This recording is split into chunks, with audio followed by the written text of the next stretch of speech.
apparently a few days ago, right? I think it was like 2 days ago that Game Informer just came out with a interview for the Capcom Fighting Collection, right? All of like the Darkstalkers games, Cyberbots, Puzzle Fighter, Red Earth, and Cyberbots. I think I said Cyberbots like twice. Apparently, Game Informer did a interview with one of the main fighting game producers at Capcom, Shuhei Matsumoto. I think he's like normally I didn't pay attention to it. I saw like one blip of it on like Twitter. And I was like, huh, okay, alright, this is fair, but let's see, right?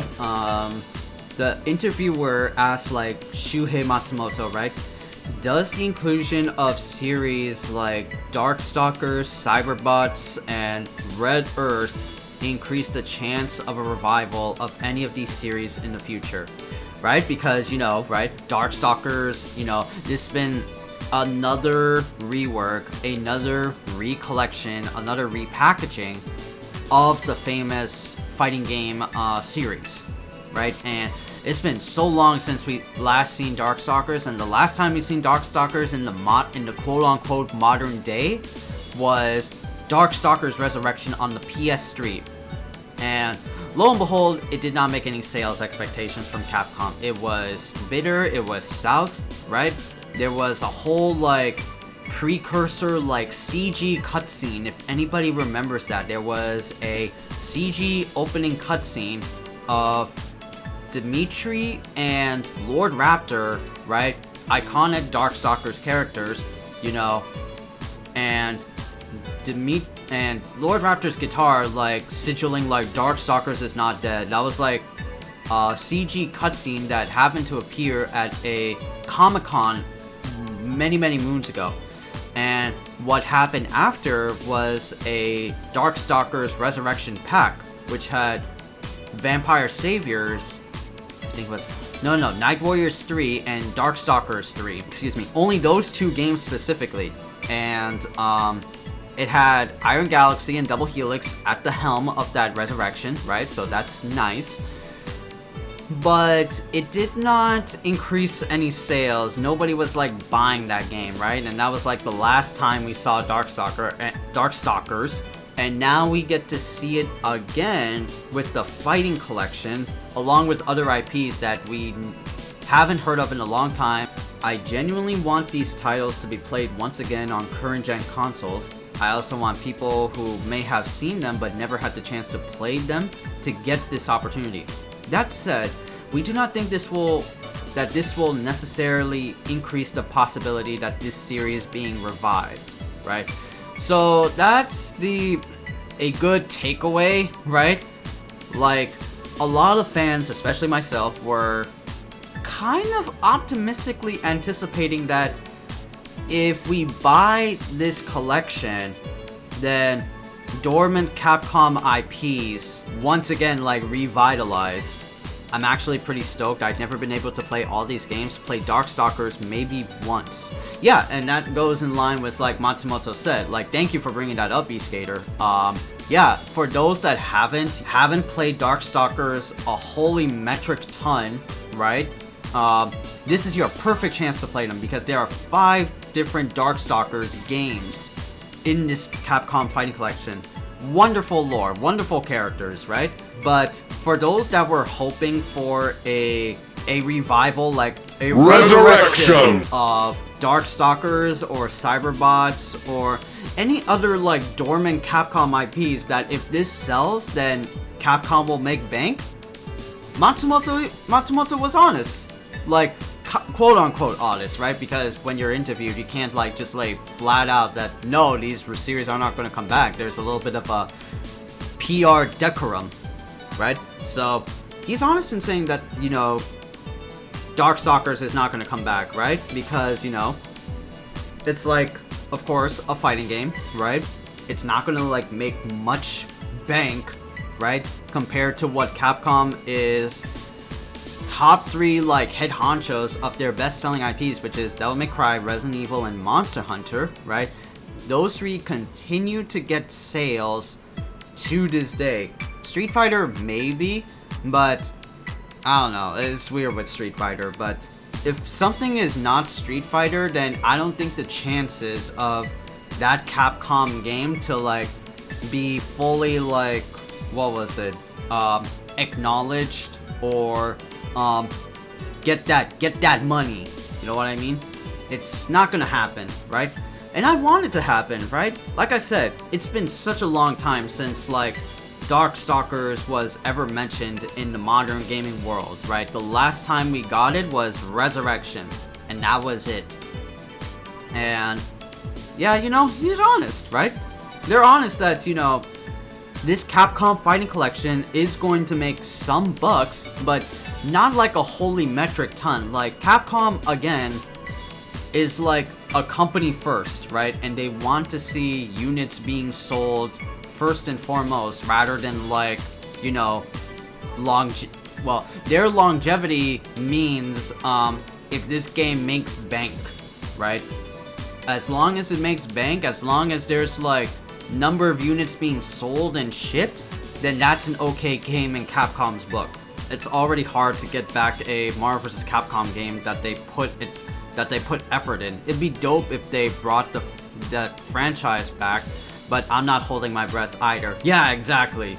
That's kind of like what some people were like trying to get out of this fighting game collection. You know, I'm kind of like one of them being included, is that, you know, Capcom hasn't been doing anything much outside of Resident Evil. Wouldn't it be nice to see all of these like older IPs? And there have been talks that Capcom back in the day were like thinking about recovering some old IPs, right?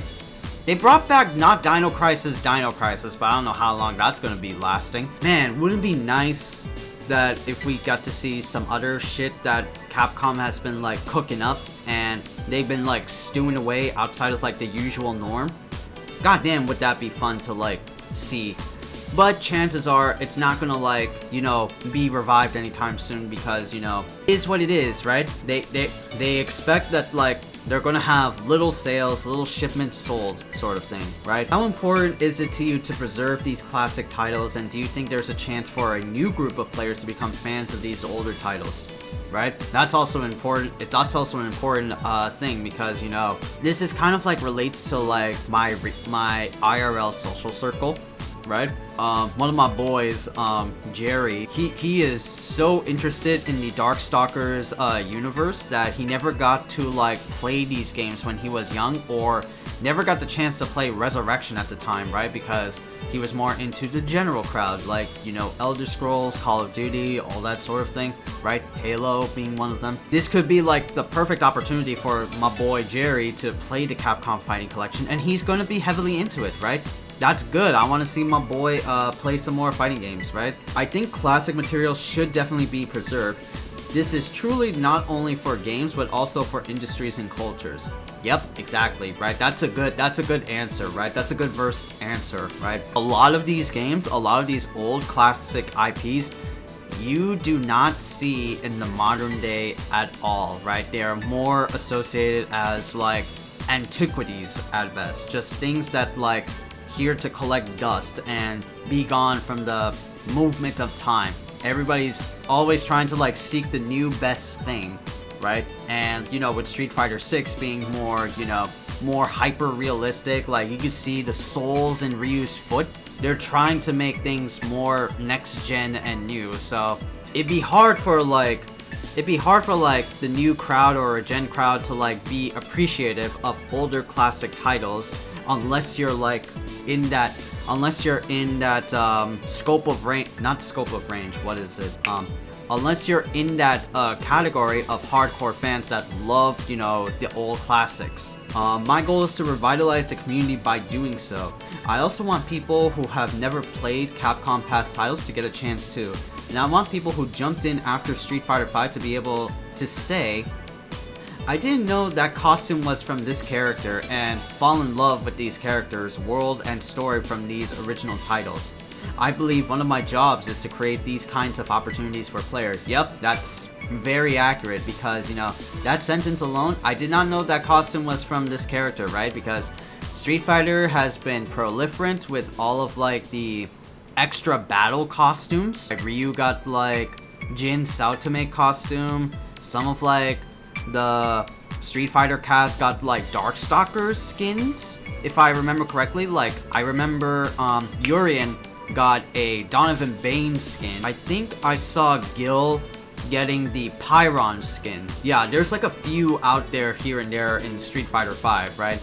And that's what like most of these old classic IPs are like relegated to, are just like extra battle costumes, right? Now you normally don't get to see like Beautiful Joe or Okami, or unless it's like Monster Hunter, right? Or Street Fighter. You don't get to see all these like older IPs anymore. They're just, again, they're collecting the dust. And I like how Matsumoto is appreciative of like old classic like titles. I mean, we saw him in the Fighting Game Roundtable. He showed off like the first ever like script for Street Fighter the movie, right? That's saying much, that he's like a fan of, you know, collecting memorabilia and just preserving them. And the last question: will working on this collection inform your work with upcoming fighting games in any way? If the scale and concept are similar, it is highly possible that the learned experience will be reflected in future products. The mindset is to continue what worked and to optimize where we can for future titles. Okay. So that's still a little bit, you know, ambiguous, right? I do want to chalk it up and say that like they're probably gonna look at this like title that, you know, there's for every game that Capcom has always done, there is always like, I'm quoting Matt McMuscles in one of his videos, like the Flophouse Files that he did for Darkstalkers, or the what was it called, the Capcom Tests, right? That Capcom would like launch a game and they would test within like the first week to the first month to see how well the game's health is doing financially, right? If the game doesn't go past, if the game doesn't hit it off within like, or at the end of the first month, then it's kaput. It's like, it's down. But if it goes past that, then Capcom will be like, okay, let's make more projects like this. Let's make a sequel. Let's make, you know, things that are fantastical with this series, you know, sort of thing. And that's how Capcom has always like done this, right? And this could be like a bearer of fortunate news, right? Because again, it's Capcom Fighting Collection.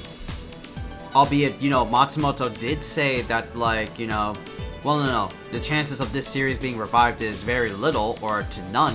But at least like, you know, Capcom haven't done anything wrong with like some of their fighting game repackages. Like I think Street Fighter 30th Anniversary Collection did pretty solid, right?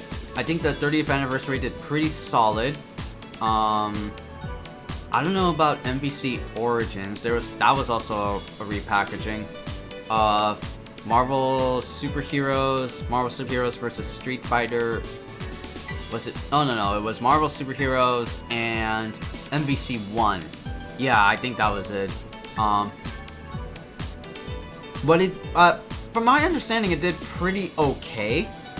But I think, you know, if Capcom were to like look at this like as a golden opportunity, I think they should, right? Because again, Capcom's biggest like titans are like the three I've said like earlier, and we have not seen anything from like anything else that's from Capcom other than those three. And so it would be nice to see more projects like this later on, right? Again, you know, the fighting game collection is not going to be, you know, financially successful. It's not going to be, you know, fruitful. But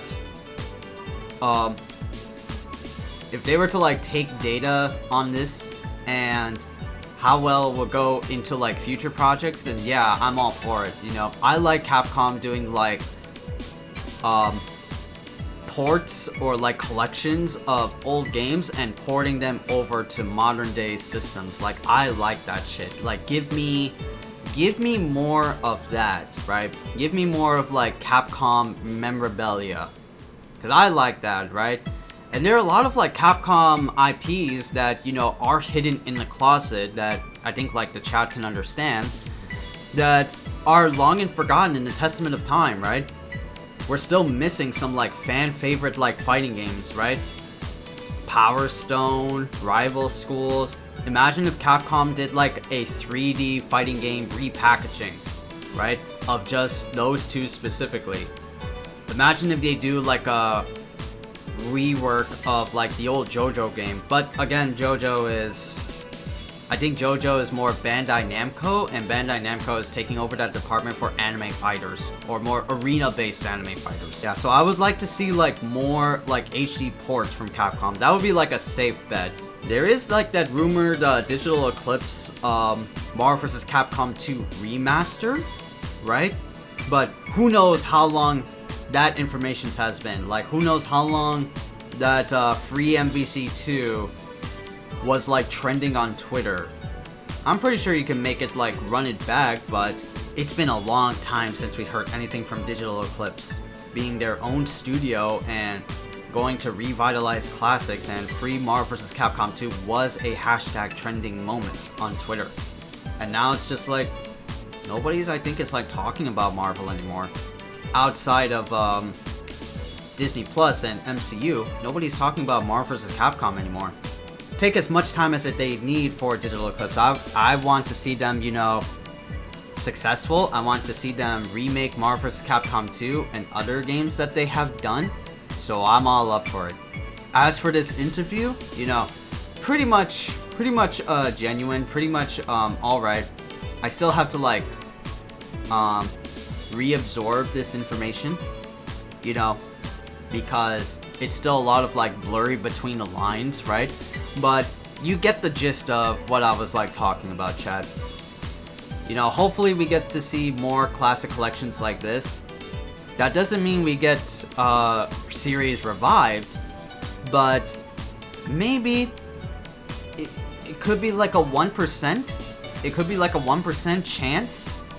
But I wouldn't gamble too hard on, you know, Darkstalkers being revived. I wouldn't gamble too hard on Cyberbots being revived.